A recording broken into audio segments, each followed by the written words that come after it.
Hola, buenas tardes. ¿Se escucha ahí? Hola, buenas tardes. Primero que nada, muchas gracias por la invitación, Max, y gracias a la invitación también a Marcelo y al colegio por el espacio. Yo les voy a platicar de nuestra oficina LS Lab, lo que hemos hecho en estos últimos años.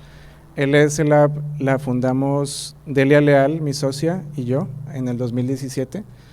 Y cuando Max me invitó para platicar sobre cómo hemos tenido la experiencia de la oficina, decidí estructurar la plática en tres elementos principales o importantes en los que se encuentran transversalmente todos los proyectos, que es la colaboración, y ahorita les explico a qué me refiero con la colaboración, eh, variar en diferentes escalas, estar cambiando desde la escala arquitectónica hasta la escala urbana, y el tema de la investigación, cómo la investigación permea en todos los proyectos. Y en todas las intersecciones, aunque este es un tema transversal, en todas las intersecciones hay salidas distintas. Por ejemplo, colaborar con la escala, pues es todo el tema de arquitectura, el plan maestro, urbanismo. Investigación con escala son consultorías y análisis urbanos. Y investigación con colaboración es todo el tema de la academia y la escuela, que es lo que les quiero empezar a platicar. Para nosotros es bien importante siempre estar bien pegados al tema de la academia y de la docencia. Somos profesores y profesoras en la oficina, y esto es porque nos gusta ser parte de este proceso de generación de nuevos talentos, de nuevos arquitectos y arquitectas, de inspirarlos, de traspasarles un poquito de nuestro conocimiento. Me gusta mucho esta pintura de Rafael de la Escuela de Atenas, de cómo en un solo recinto, digamos que ese recinto sería como este colegio, estamos todos los que nos interesa el tema de arquitectura y de ciudad, y la transmisión del conocimiento se da por la experiencia, por la plática, por las vivencias, por hacer proyectos juntos. Y es lo que tratamos de hacer en la oficina, de tener gente joven, de colaborar con personas también con mucha experiencia y aprender de los mismos. Y esta idea de que la escuela permea en el trabajo y el trabajo en la escuela es algo muy fundamental para nosotros en la oficina. Y otra cosa importante en los trabajos que hacemos académicos es el rigor de la metodología. Todos nuestros proyectos, tanto de investigación como de diseño y escolares, con las alumnas y los alumnos, tienen una metodología muy bien marcada y muy rígida en algunos sentidos, pero que nos ayuda a explorar diferentes posibilidades de la arquitectura y el diseño urbano. Nos inspira mucho, por ejemplo, el trabajo de Farshid Musavi y sus libros de investigación de la función de la forma, la función del ornamento, y cómo con repetir la investigación empiezas a descubrir muchas cosas de la arquitectura y del diseño urbano. Y estos son algunos trabajos que han hecho nuestras alumnas y alumnos. Tratamos también de transmitirles esta idea de trabajar en diferentes escalas, cómo puedes entender la arquitectura a través de la ciudad y a través del mapeo. Para nosotros la generación de cartografías, de mapas, de dibujos es fundamental para la comunicación de las ideas. Entonces, la misma metodología que usamos en el taller se las compartimos a los alumnos para que ellos puedan también crecer con sus propias oficinas o cuando colaboran en otros despachos. Estos trabajos han sido expuestos en diferentes partes, lo acaban de exponer hace poquito en la Bienal de Venecia del año pasado, y los dejamos también a los alumnos que exploren las temáticas que traen en su cabeza y lo que les interesa. Por ejemplo, había alumnas que estaban interesadas en temas de justicia social, alumnos interesados en temas de gastronomía, de movilidad, y les damos las herramientas para que lo puedan explorar. Y aquí otros ejemplos, alumnos interesados en temas de vivienda, de reciclaje. Y en esta colaboración con la academia hemos trabajado mucho con el CELAP, que es el Laboratorio de Ciudad del TEC de Monterrey, y hemos hecho algunas publicaciones, junto con también Fundación FEMSA, publicaciones en la que es otra dimensión de la oficina de la parte de investigación académica, donde tratamos de generar guías de diseño y metodologías para hacer espacio público para la primera infancia. Entonces, cómo puedes tener diferentes estrategias de diseño y diferentes componentes arquitectónicos y urbanos para darle estos servicios de espacio público a comunidades vulnerables, en este caso como la primera infancia. Y estas publicaciones, que las pueden descargar de manera gratuita, traen todas estas metodologías y todos estos distintos puntos de cómo generar espacio público, no nada más a través del diseño, sino también a través de políticas públicas, de planeación, de gestión. Y aquí algunos ejemplos del toolkit que proponemos en estas publicaciones. Para nosotros en la oficina también es importante, en estas colaboraciones académicas, transmitir la idea de que la ciudad no tiene problemas, sino que tiene oportunidades. El contexto preexistente son elementos que están mal conjuntados o que no tienen las capacidades suficientes para tener un espacio urbano positivo. Entonces, tratamos de leer el territorio con todas sus potencialidades, cómo a través de diferentes intervenciones podemos generar espacios públicos pues más vibrantes, más inclusivos, más democráticos, con más actividad, con más seguridad. Y esta parte de estar muy pegados con la escuela nos lleva a tener una metodología de investigación en la oficina. Todos los proyectos que hacemos tienen un componente de investigación. Y a veces la investigación en sí es una salida, es el producto mismo, cuando hacemos trabajos de consultoría o de publicaciones. Y ahorita les enseño algunos ejemplos.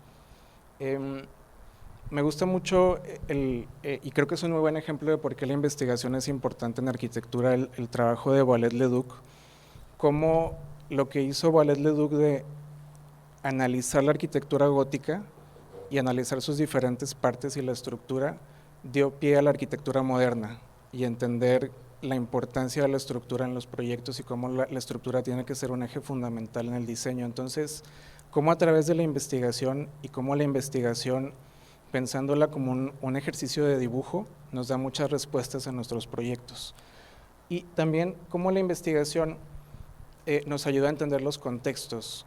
Por ejemplo, lo que hacía Alexander Humboldt de hacer estas secciones transversales y entender que dependiendo de la altura, de la composición del suelo, de las distancias, era cómo se desplantaban las distintas especies animales. Entonces, cómo la lectura del territorio nos ayuda a entender cómo debe ser nuestra propuesta, cómo el mismo territorio te da las respuestas a las problemáticas o a los retos que estamos buscando atender.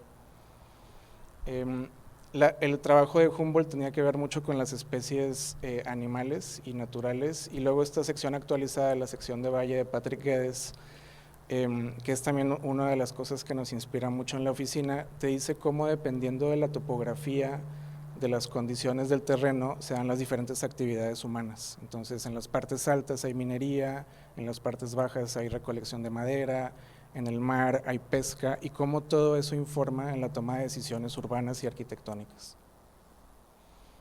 Y entonces el trabajo que hemos hecho de investigación en la oficina, muchos son para unir con los proyectos y otros son salidas mismas, como por ejemplo esta publicación en la que analizábamos detalles arquitectónicos de diferentes proyectos existentes. Este es el análisis de todos los componentes del proyecto de Saná, del Museo del Siglo XXI.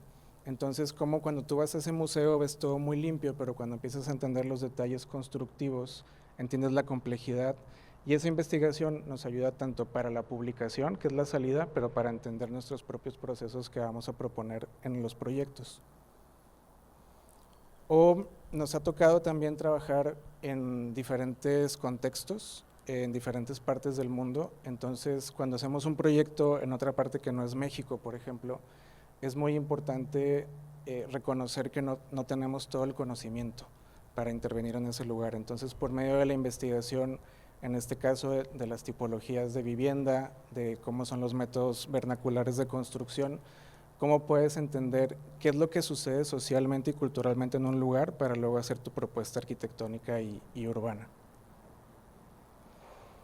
Y también hacemos muchos análisis tipológicos, por ejemplo, cuando este era para una publicación, pero también cuando nos tocan ciertas tipologías de programa, en este caso la vivienda, cómo analizar distintos proyectos existentes, como el de los últimos Pritzker de Lacaton y Basal, cómo solucionan la vivienda, cómo hacen diferentes programas, cómo incluyen los temas sociales en sus proyectos, o incluso analizar proyectos nacionales como los de Mario Pani, el CUPA, cómo la espacialidad que hacía en un proyecto de vivienda social, de lugares con doble altura, eficiencias de circulación, tiene una repercusión en cómo proyectamos nosotras y nosotros los espacios.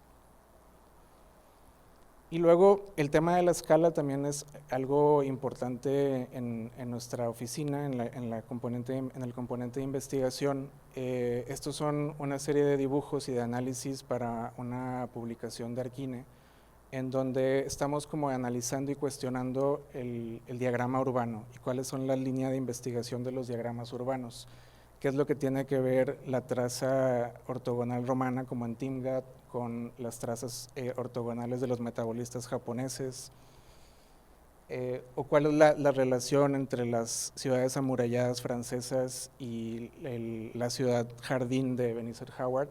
Y esta investigación también nos ayuda a tener una caja de herramientas cuando nos toca hacer proyectos urbanos. O sea, cómo empiezas a extraer información para no inventar el proyecto, sino a irlo sumando con lo que ya existe. Y esta investigación luego se va expandiendo y nos ayuda a entender el territorio, a hacer proyectos de consultoría urbana como este que hicimos para la ciudad de Hermosillo, ayudarles a entender cómo ha ido creciendo la ciudad, cómo ha ido creciendo la densidad de población, cómo la mancha urbana se ha extendido, pero la densidad ha bajado, entonces cómo podemos redensificar ciertas zonas.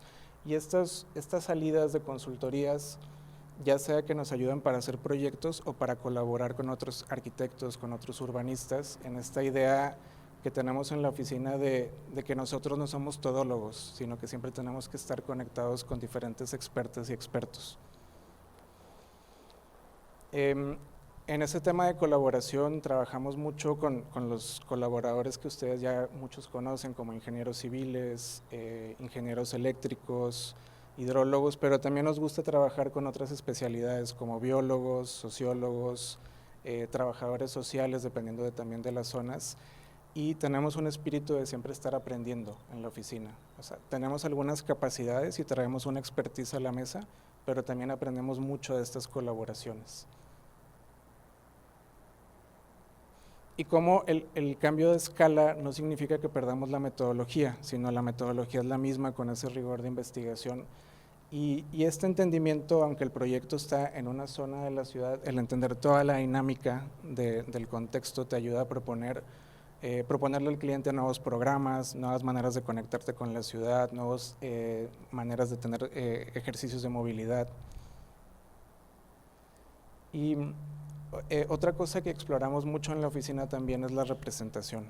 Cómo podemos, a través de diferentes herramientas, representar el territorio de diferentes maneras gráficas. Por ejemplo, cómo cruzamos la cantidad de población con la disponibilidad de paradas de autobús, o la cantidad de vivienda abandonada con la densificación. Y todos estos ejercicios nos ayudan a leer el territorio de diferentes maneras. Incluso creciendo la escala a dinámicas más planetarias como las migraciones, cómo impacta la migración al turismo, cómo impacta el turismo y la migración a los sistemas hidrológicos.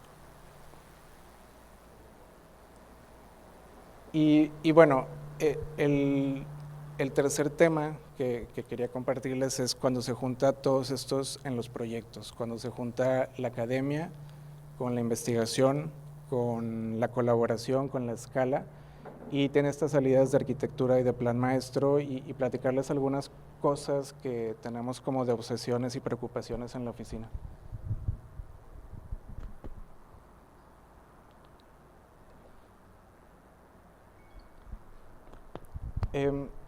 A nosotros nos resulta muy intrigante y muy inspirador el trabajo de Superstudio, de este colectivo italiano de los 60s, de cómo tenían la capacidad primero de colaborar con diferentes pensadores, arquitectos, artistas, y además cómo tenían una manera y una metodología de cambiar de escala, desde diseñar prendas, mobiliario, hasta hacer proyectos utópicos urbanos que abarcaban todo Manhattan.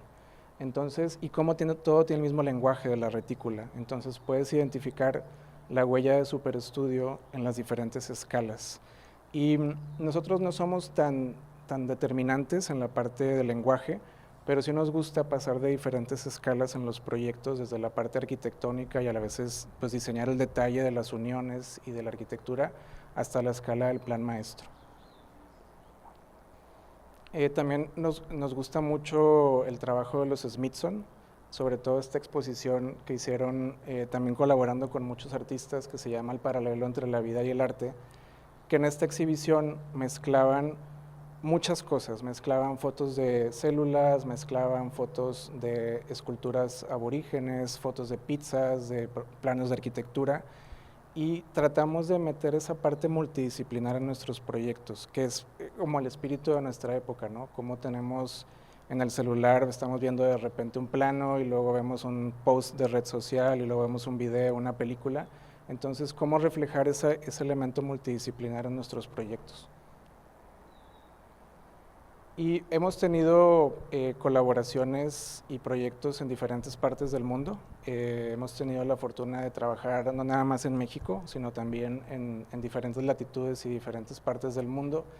Y también de trabajar de una manera híbrida y colaborativa con diferentes personas que no están nada más aquí. Tenemos nuestros colaboradores físicos en el país, pero también colaboramos con personas en Perú, en Estados Unidos, en Arabia Saudita, en Dubái. Y es ese mismo espíritu de generar estos híbridos de colaboración a lo largo de todos los proyectos. Y bueno, además de estos temas de investigación, la academia, el tema de la escala, tenemos otras como obsesiones y preocupaciones como arquitectas y arquitectos. Una es la exploración formal, somos muy obsesionados con explorar diferentes formas. Tenemos también una obsesión con los temas geométricos, cómo logramos unas geometrías que se desprenden mucho de nuestras clases que damos de historia, cómo la enseñanza de las geometrías renacentistas o las más libres del barroco tienen una cabida en el mundo contemporáneo. También otras cosas que nos fijamos mucho es el tema, los temas más sencillos que nos enseñan al principio de la carrera, orientación, ventilación, asoleamiento, ventilación cruzada, sistemas pasivos.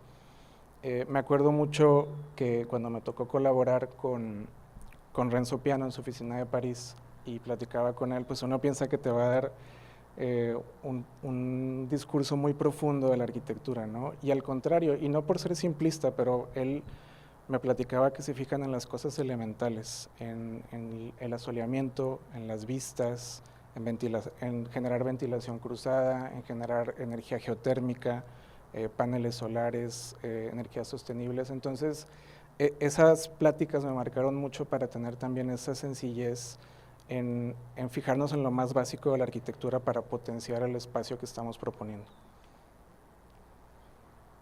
También otra de las partes que tenemos en el manifiesto de la oficina es cómo, aunque nuestra actividad humana siempre tiene una huella fuerte en los procesos arquitectónicos, o sea, siempre vamos a dañar el sitio en el que estamos trabajando, es invariable, pero ¿cómo hacemos para reducir ese daño y para respetar lo más que se pueda la vegetación existente, incluso pensar en reforestar, mover los árboles, sacarles la vuelta, a pesar de tener como esta obsesión geométrica, cómo la geometría se adapta a las condiciones existentes del terreno? Cómo también empezamos a generar algo de bondad en los proyectos arquitectónicos, como siempre regalamos algo extra que no está en el brief, algo que no está en lo que te pide el cliente o algo que no está en lo que investigaste. Por ejemplo, cómo me puedo remeter un poco de la calle y no cerrarla para hacer un espacio, una banqueta más amplia, dejar los árboles hacia el frente. Cómo le regalo el proyecto un patio central, que todo viva de eso, que no estaba en el brief del proyecto, pero que es la razón de ser. Cómo genero también mis propias obsesiones, las puedo cumplir, pero dando esos regalos arquitectónicos a la ciudad. Cómo generamos una geometría pura, cuadrada, con esta subtracción del centro. Y también una cosa importante en la filosofía de la oficina es tratar de que la arquitectura no sea el protagonista de la vida diaria, sino que la arquitectura sea el fondo de la vida, que la gente que está en estos espacios, los usuarios, no tengan que pensar en la arquitectura, sino que estén en un lugar a gusto, que estén más concentrados en su libro, en su plática, en su comida, y que la arquitectura sea un fondo para que la vida humana sea mucho más satisfactoria y sea mucho más plena. Y que ese fondo sea como muy respetuoso con el medio ambiente, que te genere estos espacios de encuentro, de convivencia, de tener este interior-exterior.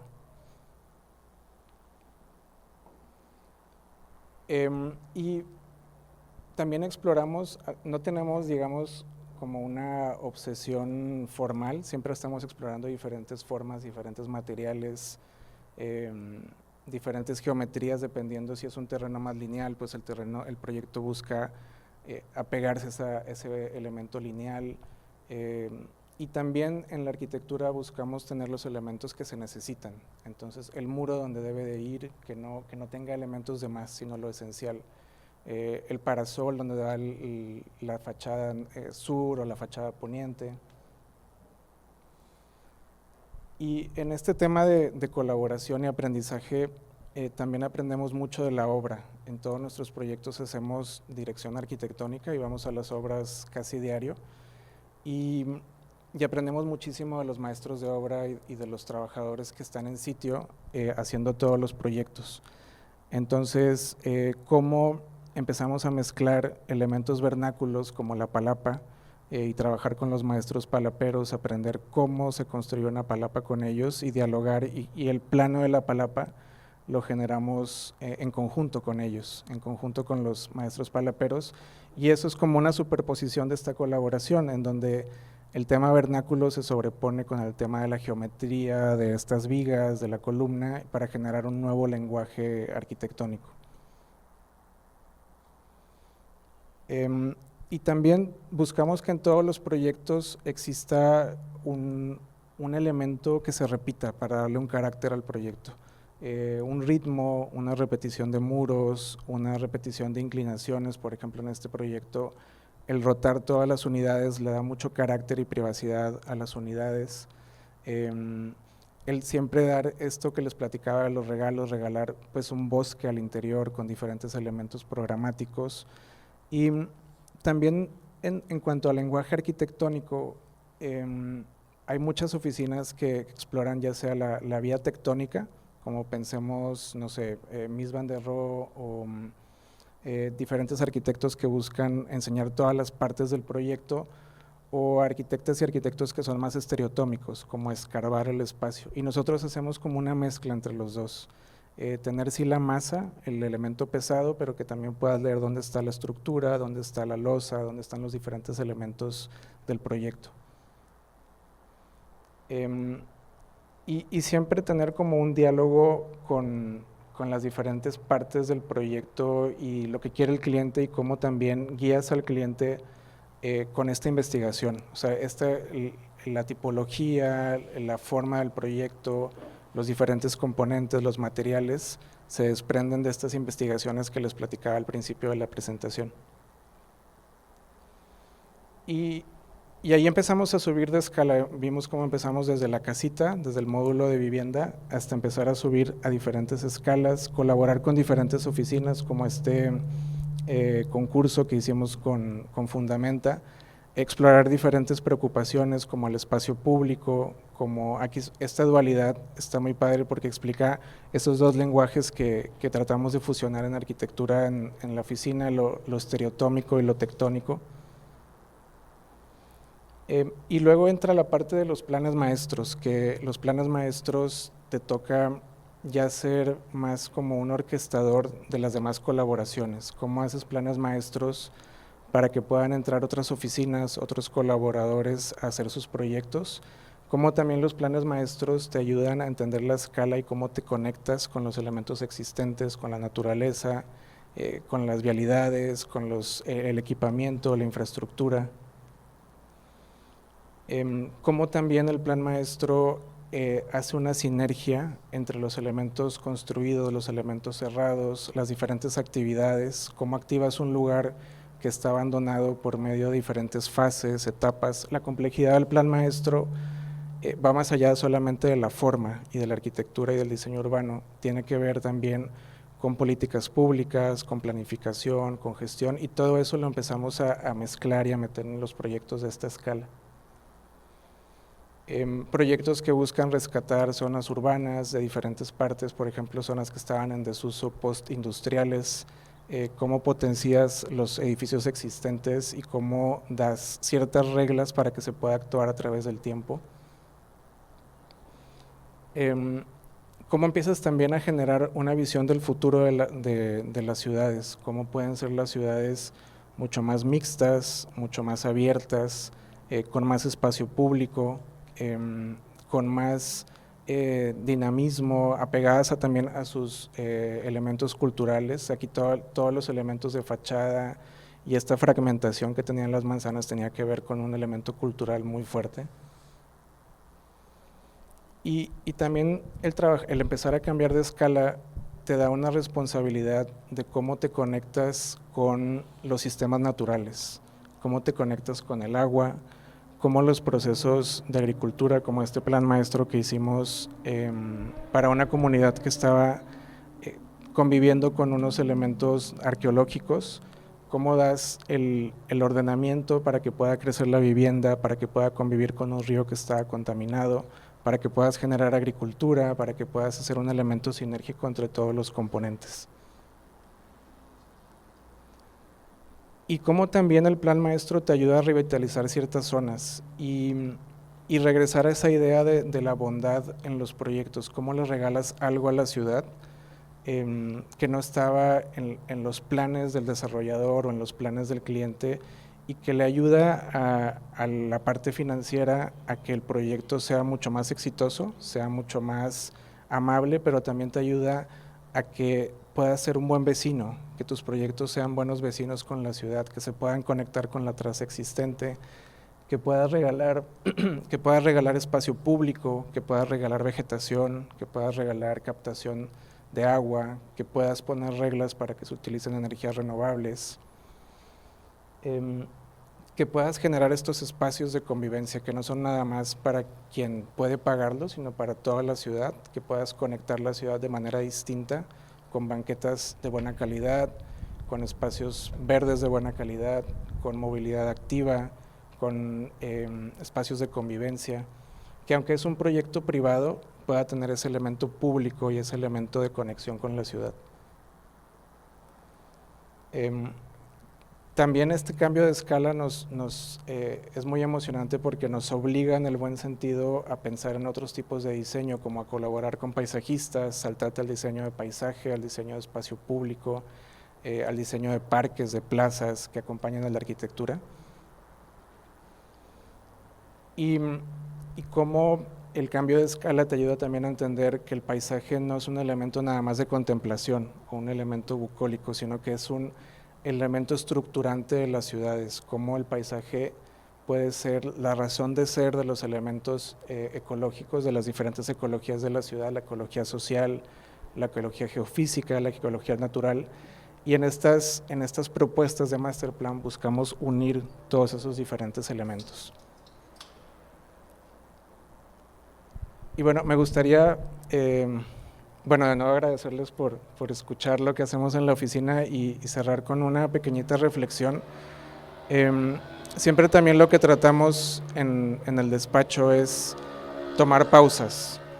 Estamos en un mundo muy acelerado, nuestra profesión es muy intensa, aunque seamos muy organizados, regresamos a las noches de desvelo a veces con las entregas, y es importante tener una pausa y contemplar, así como esta pintura de Friedrich, contemplar la neblina, entender que no sabemos todo, que podemos ver el horizonte y que hay muchas cosas por descubrir, y sobre todo, más importante, como en esta pintura de Hockney, disfrutar la vida un poco, sí ser muy intensos con el trabajo, sí ser muy intensos con lo que hacemos y muy apasionados, pero también es tener esos momentos, como se llama esta pintura, esas tardes de verano en la alberca o en el parque o en la plaza, donde a través de la convivencia es también como aprendes mucho cómo deben de ser los proyectos.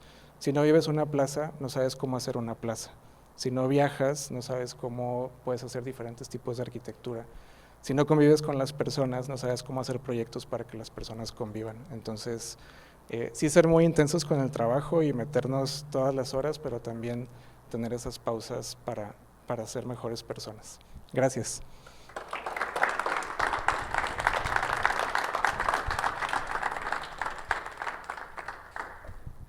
Bueno, pues ahora sí que entramos a la parte más interesante de preguntas. No sé si quiera alguien comenzar con preguntas acerca de lo que nos comentó Rubén. Sí, adelante, Max. Si nos pudieras platicar un poquito de cómo funciona, o sea, no me queda claro todavía la escala de tu oficina y con eso que estuviste en Monterrey, luego en Estados Unidos, ahora en la Riviera, o sea, tus colaboradores están a distancia o son locales de ahí de Quintana Roo, o cómo funciona tu oficina actualmente. Sí, muy buena pregunta, Max. Gracias. La verdad es que la pandemia nos trajo muchas experiencias y muchas enseñanzas. Digo, la trayectoria, una cosa parte de la plática es cómo emprendes una oficina, ¿no? Una cosa que a nosotros nos sirvió mucho es primero, cuando nos graduamos, colaborar con otras oficinas. Eso fue una enseñanza increíble, que hicimos muy buenos amigos en esas oficinas. Y aprendes muchísimo colaborando. Me tocó colaborar ya graduándome con Renzo Piano y también con oficinas muy buenas nacionales y locales, y ahí es donde agarras mucha experiencia para los temas intangibles de la arquitectura, cómo organizar una oficina, cómo manejar personal, cómo manejar cosas que a lo mejor no nos enseñan en la carrera, administrativas, legales. Cómo presentar los proyectos en una junta. Y nosotros empezamos la oficina en el 2017, justo cuando en esta transición que tuvimos a un nuevo tipo de estilo de vida con la pandemia, unos años después, y eso nos ha hecho aprovechar, verlo como una oportunidad. Entonces tenemos colaboradores en Tulum, donde están todos los proyectos, la mayoría construyéndose, colaboradores que están en sitio, pero también trabajamos de manera híbrida y remota con muchas personas. Entonces, por ejemplo, para estos últimos proyectos que vimos de Plan Maestro, trabajamos con un paisajista que está ahora en San Francisco, una diseñadora urbana que está en Nueva York, un arquitecto recién graduado que está en Mexicali, y también los que estamos de base en la oficina. Y eso yo creo que es el futuro de las oficinas, esa colaboración. ¿Cómo puedes, obviamente, juntarnos en algún momento, visitar el sitio, que es muy importante, pero cómo puedes generar esta hibridez y el sueño que decía Paul Virilio en los 80s, de una de las lecturas que me dejó Marcelo en la carrera, de cómo el tiempo se va a compactar y puedes estar en Tokio, pero con gente de España y con gente de México, y tener esa convivencia, que ya lo hacemos en nuestras redes sociales. Estamos viendo gente que hace cosas en Italia y gente que hace cosas en Londres. ¿Cómo rompemos esa barrera y hacemos esa colaboración híbrida? Y así es como estamos operando ahorita. Yo creo que el 80% de las juntas con clientes que incluso están en sitio son híbridas en línea. Porque el cliente quiere estar haciendo otras cosas, quiere estar avanzando con sus elementos, etc. Sí, adelante.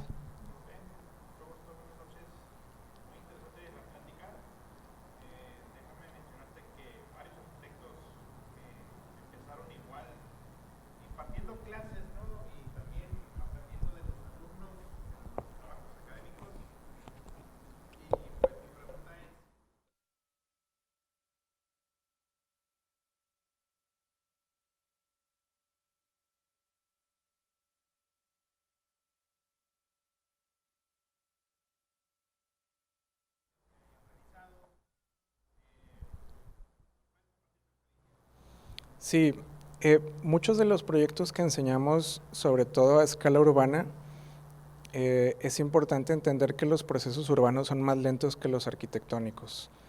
Los procesos urbanos son complejos también, Pero lo que sí hacemos mucho con los alumnos es en ponerlos en contacto y ponerlas con los actores reales. Entonces, por ejemplo, todas estas propuestas que vimos, que se expusieron en la Bienal de Venecia, se las dimos a los municipios. Se hicieron en la frontera con Laredo y trabajamos con el Implan de Laredo, con el Departamento de Planificación el Implan de Nuevo Laredo y el Departamento de Planificación de Laredo, y les damos la propuesta.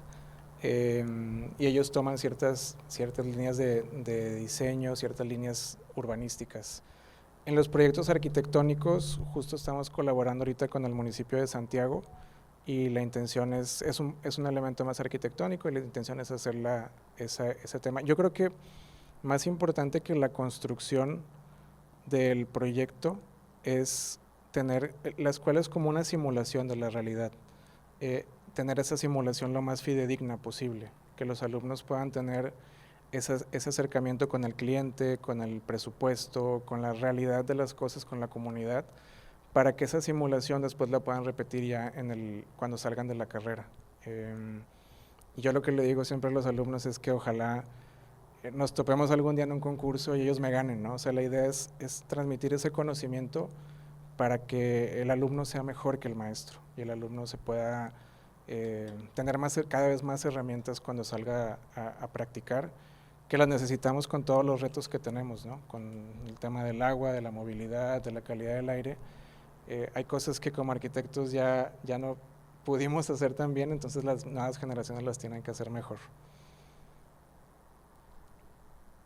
Yo quisiera que nos platicaras un poquito más acerca de tu formación académica y en ese sentido, en el entendido de que tienes una formación en el extranjero, ¿qué ventajas y desventajas te ha dado para desarrollarte como profesional en arquitectura aquí en este país, en México? Sí, siempre tener una experiencia en el extranjero te ayuda mucho a ver otros puntos de vista, ¿no? Yo creo que más la experiencia del extranjero es el no dejar de estudiar, es muy importante. Yo me egresé del TEC y estuve trabajando 5 años colaborando con oficinas, y luego hice una maestría en diseño arquitectónico en la Universidad de Harvard. Y obviamente la experiencia de viajar, de vivir en otro contexto, en otro clima, conocer gente de todo el mundo ayuda mucho, pero es más esa idea de siempre estarte capacitando, de siempre estar aprendiendo. Y te puedes capacitar de manera formal, haciendo una maestría, un doctorado, un postdoctorado, un diplomado, o te puedes capacitar también en la vida diaria, aprendiendo de tus colaboradores. Creo que eso para nosotros es fundamental. Pues yo todos los días aprendo tanto de quienes nos apoyan en la oficina, como de cuando un ingeniero te dice cómo deben de ser las cosas, un maestro en obra te dice, oye, esto se tiene que construir así, y tú tienes que tener la humildad también de saber que pues así son las cosas, y que no conoces todo, y cómo te regresas, vuelves a hacer el plano. Para nosotros es fundamental y siempre apostarle a la educación, ya sea que la hagas en el extranjero o aquí o en cualquier parte, siempre estarte capacitando es fundamental, porque también hay nuevos descubrimientos y muchos avances en nuestro ramo.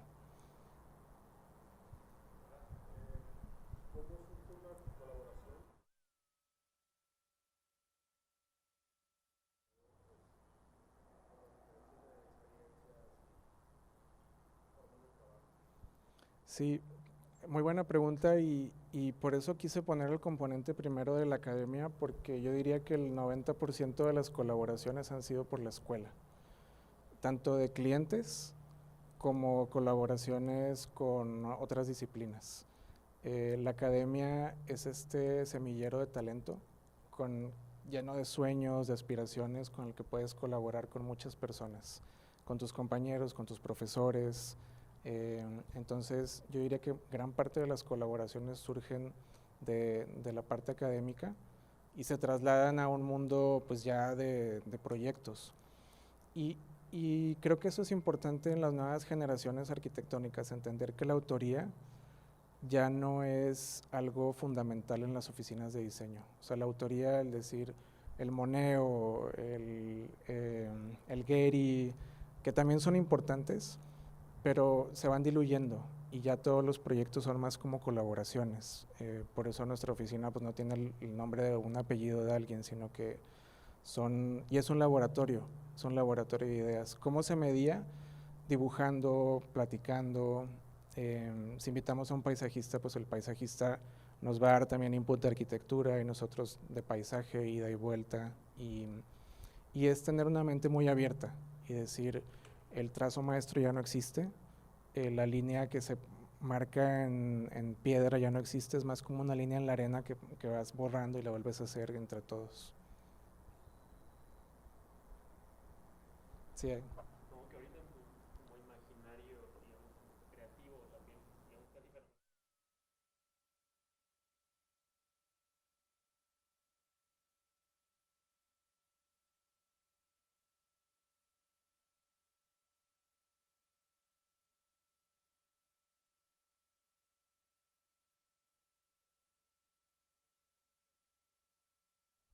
sí, muy buena pregunta. Yo creo que depende mucho de cada arquitecta y arquitecto. Hay arquitectos que tienen una filosofía muy marcada de diseño e independientemente de dónde vivan o de dónde operen, sus proyectos van a tener unas obsesiones muy claras.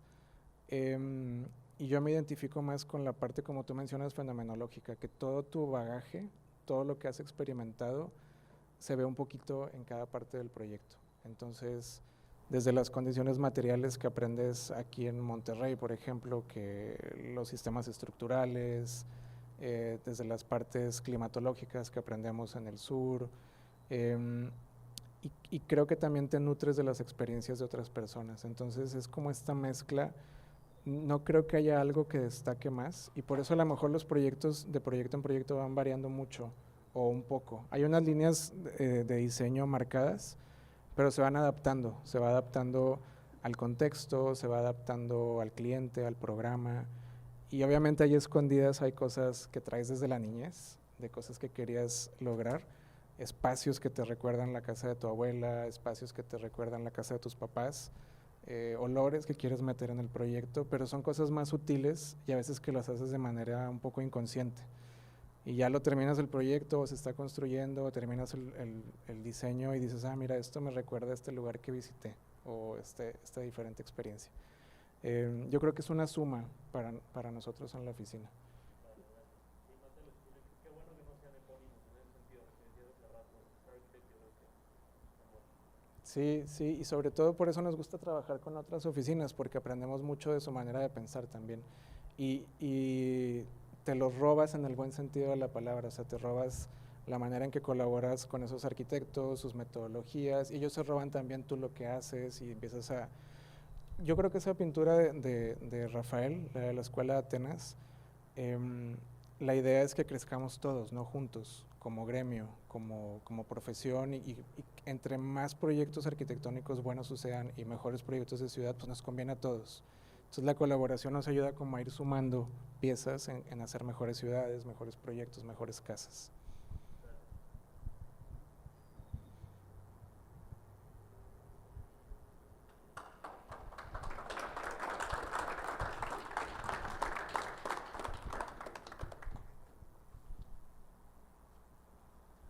Bueno, arquitecto, muchas gracias por tu agradable ponencia y de parte del Colegio de Arquitectos te entregamos un reconocimiento, un servidor, Gracias. Carlos Cordero, y el arquitecto Marcelo, que por ahí se encuentra presente. Lo invitamos a que pase.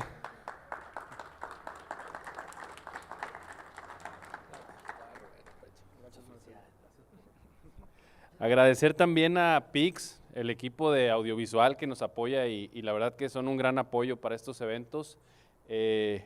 También invitarlos a la exposición del Foro 4 de Lenoir Arquitectos. Va a estar hasta el mes de octubre, si no me equivoco, perdón.